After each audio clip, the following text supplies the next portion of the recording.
So John, my dude from back in Long Island, New York, how you We're been, here. bro? We're What here, it bro. do? We're here. What We're it doing do? Pinehurst represent. it. Not a North Carolina boy, dude, but a couple $1 million later, we can make that happen in the future.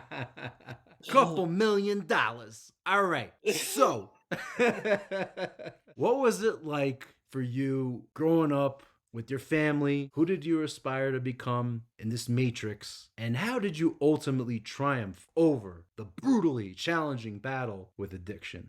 We might steer off course for a little bit. This has to do with a lot of work that I've been doing on myself lately, and it comes down to relationships. How in my adulthood I've kind of manifested the life that I have, developed these coping mechanisms, and dealt with the traumas from a kid, and who I aspired to be, and all these kind of things. So I guess real quick synopsis first is that I grew up from a broken home. I was a product of a broken home. My father left when I was in elementary school, so for argument's sake, we'll say like 9 years old. Being a kid, not understanding what's happening, pure psychology of the situation, how I internalized my father kind of walking out was I'm not enough for him to stick around. I'm not worthy of having that type of love. I'm a bad person. He left because of me, and what could I have done better, and all this kind of right? So, unfortunately, there's a lot of people who have had very similar upbringings and childhoods. Going to step two of your question, who did I aspire to be? I aspired to be like my old man.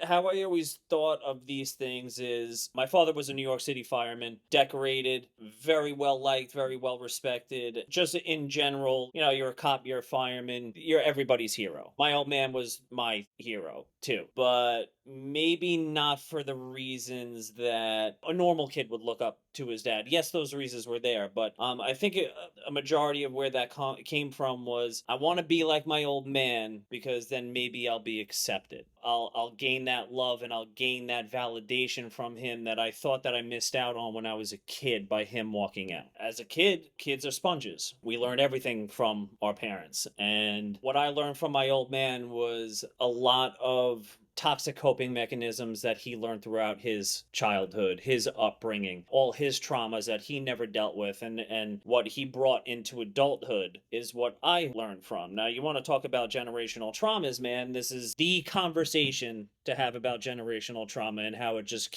the dominoes keep falling from kid to kid to kid to kid, and this is how it happens. How I wanted to be accepted by him was to do the that he was doing so I could get that a boy, dude, and feel that fraternity, feel that bond over toxicity, womanizing, hanging out with the boys, acting a fool, drinking way too much, partying, and having all those stories that were cool, like back in high school or whatever, of like you throwing up on your shoes or something like that in the back of somebody's car or whatever it was. Oh, I wrapped my car around a tree because I was blackout drunk. Like, that's what I aspired to be, because that's what I was shown was acceptable, what was cool, that was what my old man was doing, and I wanted to do that. I'm 38 now. I didn't realize what I was doing was I was mirroring my old man. And the catch 22 of all that was I hated what my old man was doing. I hated that. And I wound up doing the same exact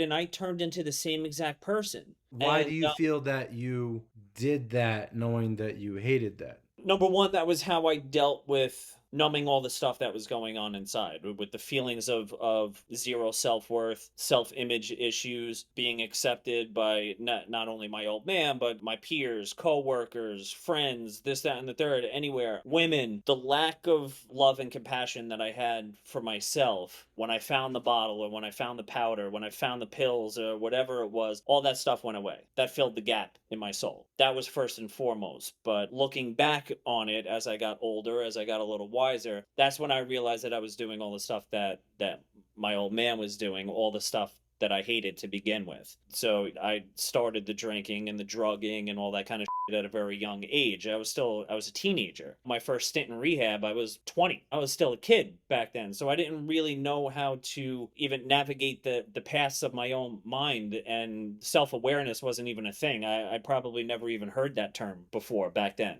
So it wasn't until recently, as I got older, that like I realized all those things, and I was able to kind of dissect all the different paths that I walked and why I did the things that I did, and we're kind of able to put the pieces of the puzzle together. But yeah, it was a profound realization when I stumbled across that fact, and that was only a couple of years ago, to be honest with you. And it's like, listen, number one, we got to make peace with the relationship that we have with the old man. Throw all those resentments aside so we could realize that he was only using the tools that he had available. As one of my mentors always says to me, he's like, the relationship you have with everybody else is a direct mirror to the relationship that you have with your parents.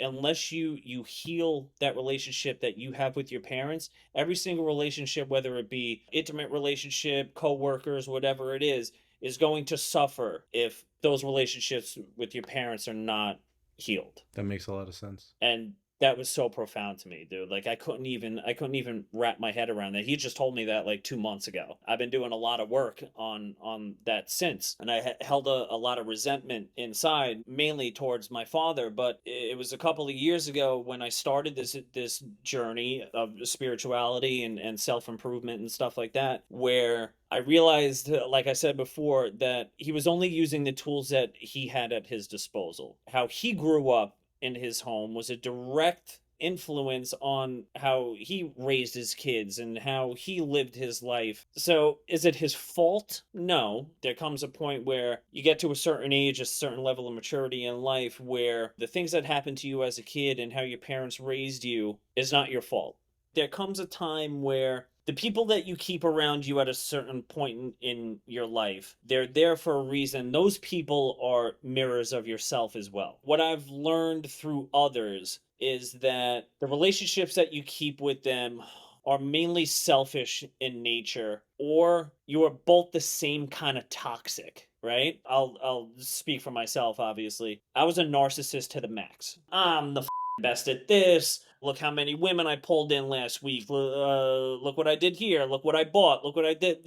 Just like complete toxic narcissist behaviors. Selfish, self-centered, not giving a flying about anybody else. The rules don't apply to you. The rules do not apply to me. No, Mm-hmm.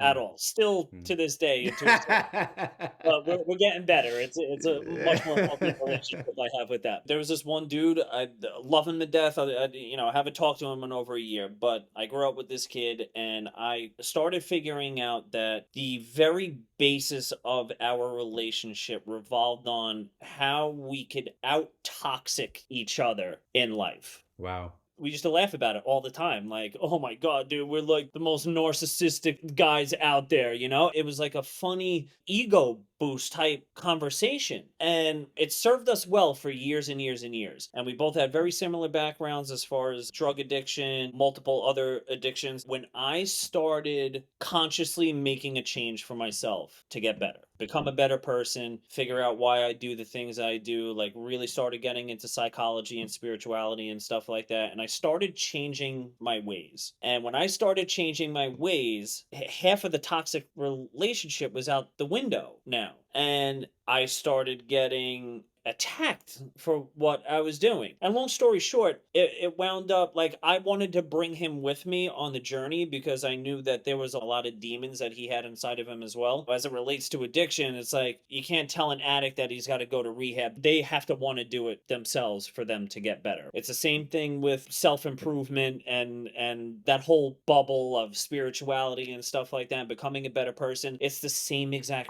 You could tell people and show people how they're a menace to society, but unless they want to change for themselves and see it truly and deeply for themselves and want to change, become a better person, they're going to tell you to go yourself. Exactly. And pretty much that's exactly what happened. I put up with that for a little while until it got to a point where I'm like, I'm no longer the John that I was. And for me to kind of shed the skin of that snake and leave that person behind me, sometimes people have to stay behind too in order for me to get to where I want to be. That's just the nature of the beast. dude. The more I immerse myself in this lifestyle and immerse myself in like-minded individuals like yourself, my mentors, and a bunch of different friends now that I have and like that from all over the country, that's a common denominator, and that's a general consensus about growth in general. Not everybody that you've been with for 20 years, 25 years, 30 years of your life is meant to go with you. And that's In a what's woman. hard. That's what's so hard, bro. Right. And The religion. I was just having this conversation 2 hours ago.